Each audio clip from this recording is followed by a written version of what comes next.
Hey guys, what's up? Worldwide Darts here, and I'm just going to do a very rapid review of the brand new 180 Gladiator 3 dartboard. So let's get into it.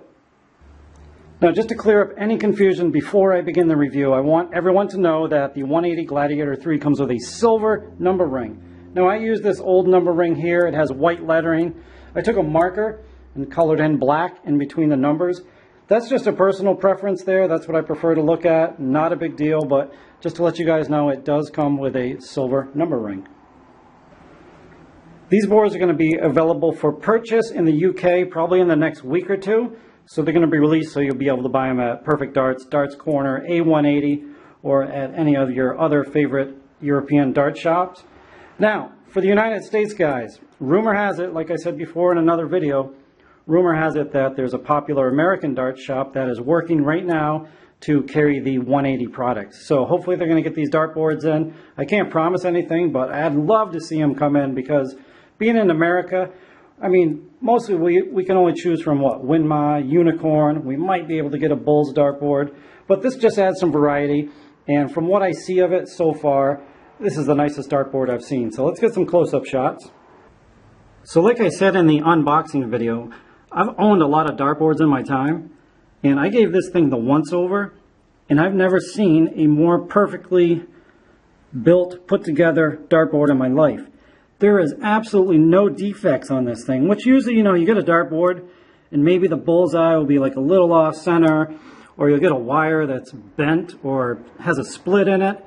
But there's nothing on this dartboard. Like, honest to God, if I went to the 180 factory and tried to pick out a better dartboard, I would be hard pressed to do it. But yeah, such a beautiful board. Quality control from the 180 factory is just amazing on this one. So very happy with it. And let's get into the good stuff. Let's get some measurements of these segments.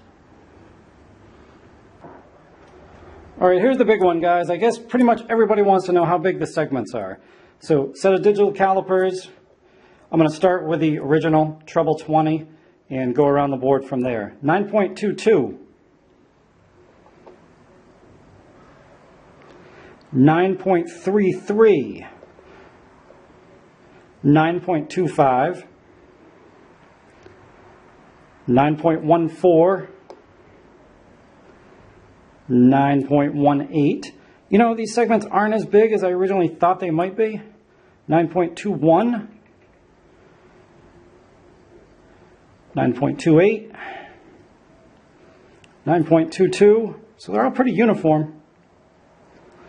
9.21, and finally 9.20. So there you have it, guys. The segments aren't really as big as I thought they would be. I know the Unicorn Eclipse Pro, the new one, HD2, the segments are a little bit bigger, but these ones are, I think, fall probably within average range. They are right on par, I think, with the Winma Blade 4 and the Blade 4 dual core. But there's the treble segments for you guys. I might as well check a few double segments for you guys. 9.39, 9.37, 9.48. Looks like I'll be going for double 12 a lot. 9.39. So there you have it. I mean, where are you going to find a board like that? I mean, it's hard enough to press the metal spider into the board, but that's a pretty consistent measurement all the way around the board. So that's pretty impressive itself right there. All right, guys, let's get a quick check of the bullseye,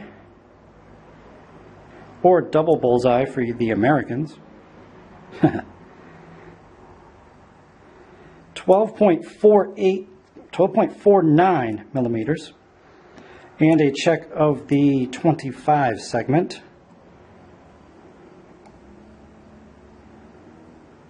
31.66 millimeters across. So there's the bullseye and semi-bull. Now this is awesome, guys. It's the Rotafix, and it's how you mount the dartboard to the wall. Super cool. I didn't know a lot about it before today, but let me just show you how it works, how I mounted it. I'm not going to spend a lot of time here. Darts Reviews channel has like a 10-minute video of how to install it, but here it is. Here's the back of the dartboard. There's 5 screws that I used and the mounting screw in the middle. And this mounts up to the dartboard. Now on the wall here, we just have the normal 2 mounting screws that I used, and I added the 4 extra screws. You could actually put a screw here, but it was overkill. 6 screws is enough. But that's how that works. It mounts super simple. That took about 5 minutes. And let me mount it up and I'll show you how this thing rotates. Alright guys, check out how awesome this is.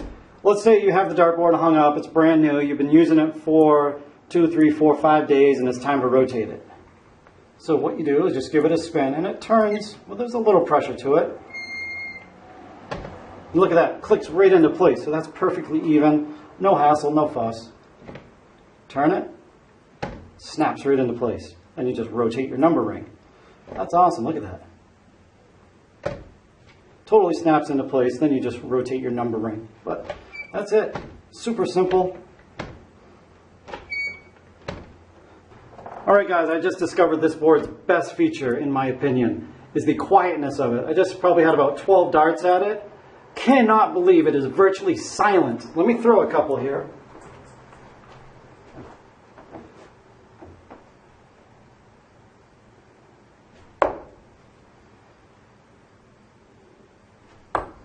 I can't hit anything. Wow, that's amazing how quiet it is.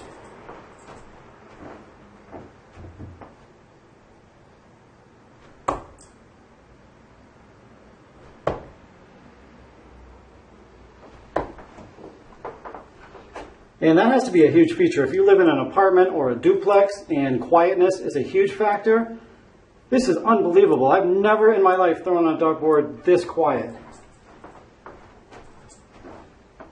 I have 3 more. Yeah, I haven't played. Yay, triple 20.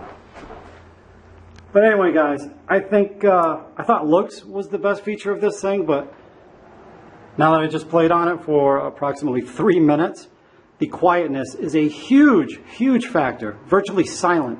Now that has a lot to do with the Rotafix, but oh my god, wow, super quiet. But anyway, guys, that's going to conclude the video. I told you I'd keep it kind of short. Hope you enjoyed it, and we'll see you on the next one. Later. One last thing before I go, guys. If you play on a new dartboard or a dartboard of any kind, if you're bashing that thing an hour or 2 hours every night, you've got to rotate the thing. Don't be waiting 2 or 3 weeks to rotate it. If you're playing a lot of darts, make sure you rotate your board at least a couple times a week and at a bare minimum of once a week. And that's going to give you the greatest life out of your board. So again, make sure you're rotating your board at a minimum of once a week. And if not more, I'm probably going to rotate mine at least a couple times a week. And you've seen my boards, they last for well over a year. So anyway, hope that helps, guys. See ya.